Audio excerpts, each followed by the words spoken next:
সাথে সাথে একটা কথা না বললেই নয়, আজকে আমাদের যে ফাইনাল ম্যাচ হচ্ছে প্রতিটি খেলাতেই আমরা দর্শকদের জায়গা দিতে পারিনি। তার জন্য আমরা যাকে ভোট দিয়ে এমপি বানিয়েছিলাম প্রতিমা ভৌমিক মহোদয়া, উনার কাছে বলেছিলাম যে আপনার এমপি ফান্ডে থেকে আমাদের কিছু টাকা দিন, তাহলে আমরা উত্তর দিকের গ্যালারিটা করতে পারবো। উনি আমাদেরকে দেয়নি।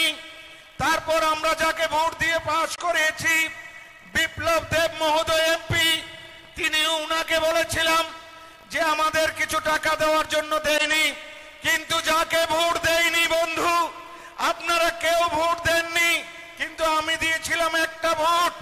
একটা ভোটের বিনিময়ে যিনি আজকে রাজ্যসভার এমপি, আজকে ঐতিহাসিক মুহূর্তের সাক্ষী হতে আসছেন, তিনি হলেন আমাদের রাজ্যসভার এমপি রাজীব ভট্টাচার্য মহোদয়। ওনাকে যখন বললাম স্যার আমাদের মাঠটার মধ্যে দর্শক জায়গা দিতে পারছি না, আমাদের গ্যালারি নেই উত্তর প্রান্তে, সাথে সাথে তিনি বললেন যে আমি তোমাকে দেব। ওনার এমপি ফান্ড থেকে 50 লক্ষ টাকা আমাদেরকে দিয়েছেন ওই উত্তর দিকের গ্যালারিটা করার জন্য বন্ধু। যার জন্য এই বক্সনগরবাসী পক্ষ থেকে আমি নতজানুভাবে ওনাকে প্রণাম জানাচ্ছি এবং ধন্যবাদ জানাচ্ছি।